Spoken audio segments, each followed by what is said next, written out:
Hello everyone, this is Clossi. I'm back with some more Clossi tips. Today I want to talk a little bit about the star point and some ideas on how to use it. So first things first, you want to realize that the star point is meant for influence and not territory.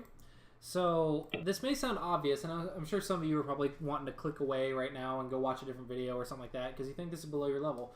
But I've seen even some Dawn players maybe not fully understand the star point.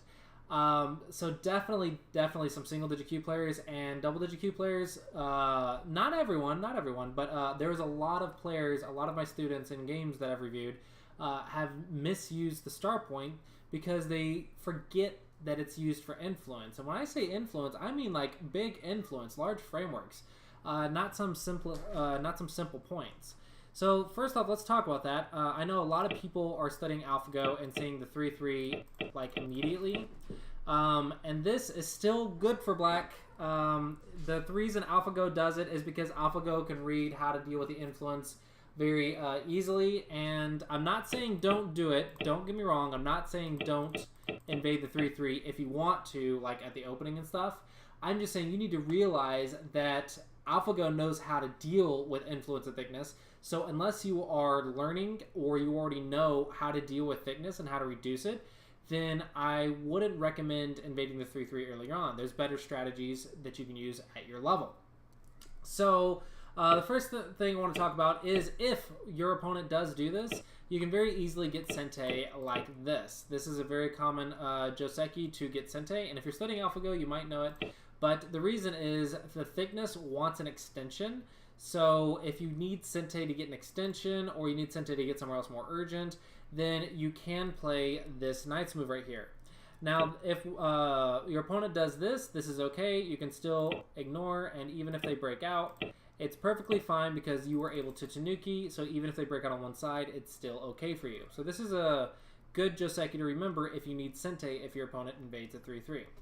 Okay, so a little bit more on that. So now let's set up some board positions.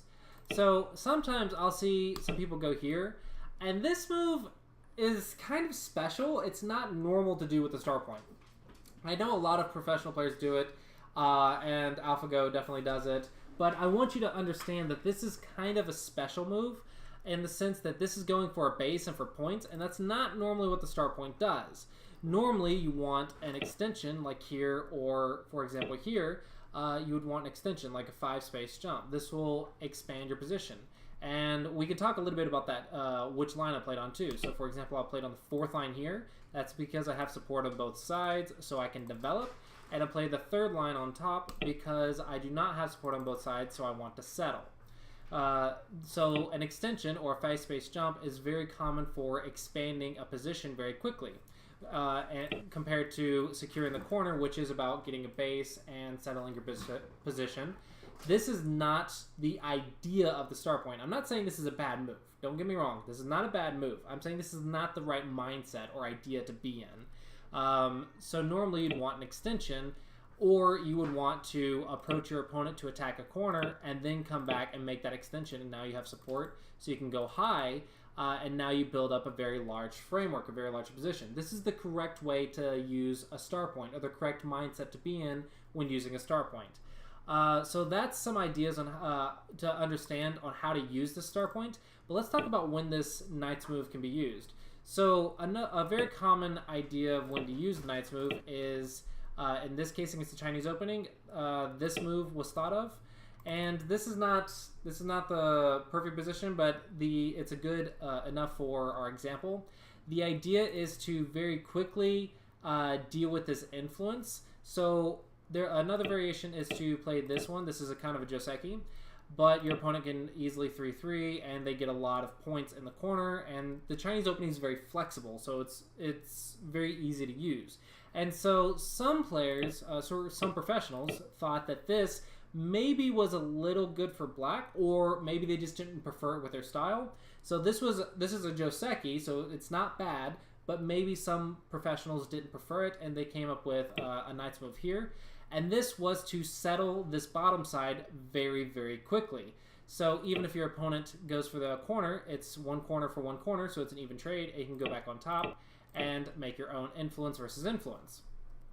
But if your opponent tries to play an extension now, well, now you have support, and now it's a lot easier to come inside here or here, because now with the added support of this stone, it's an open skirt, so it's very easy to come under. Your opponent doesn't have a base, and there's no extension to bring it down to the third line, because you've already stolen the third line from them, so it's very easy to come in on this side and deal with this influence or this moyo. So this is kind of an idea of when you could use it. This is just one example, though. I'm not saying this is like the best move against the Chinese opening. Far from it. It's just a move against the Chinese opening, and it's just an example to show the idea of when the Knight's move can be used. I'm trying to think of another one. I think against a Shamari, you would want an extension, but maybe if there is something urgent and you need to settle or something, and you can get to that. So I don't know. I can't think of another example off the top of my head, but the point is, if you need to deal with something very easily and you can't build a large position, then perhaps that Knight's move is good. Now, the second case when the Knight's move is good is when there is no moyo and there is no influence and you need a base. So a good example of that is if you play the start point here and your opponent goes for a cross Ruseki and then starts attacking you. Well, now you would want a base. Or maybe your opponent goes here, you play this way, this way, this way, your opponent settles, and then you settle. So this is a good example right here as well. If you already have an extension, now it's okay to play the Knight's move, because now you're building up that position while also making points and making it difficult for your opponent to come inside. So this will make this very large position secure. So you have a Knight's move, yes, but you also have that extension here. And you don't want to double wing with the star point, because then, well, let's talk about that in a minute. But anyway, this prevents the double wing, and it also secures the left side of this bottom side position, so it's very nice for black.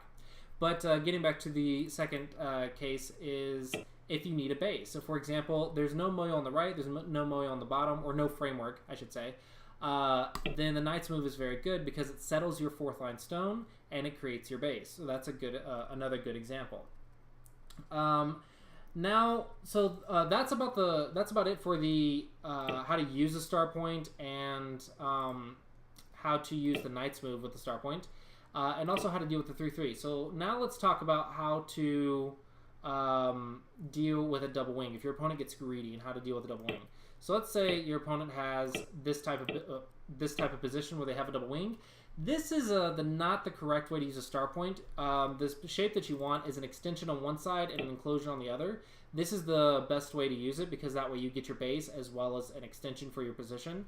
But if you use a double wing and your opponent immediately comes in, because it's usually the best thing to do, now you build thickness. And it seems good for black, right? But what you notice is that while this while this extension move is good because it makes an extension from the thickness, this move is actually quite useless because there's an open skirt on top, so there's no points. It's on the third line, not the fourth line, so it's not building up your influence at all, and it's very easy to push down. So this move actually doesn't really have much meaning if you play the thickness in this direction. And it's the same both ways, so if you play this way, then this move becomes meaningless, well, even though this move is good.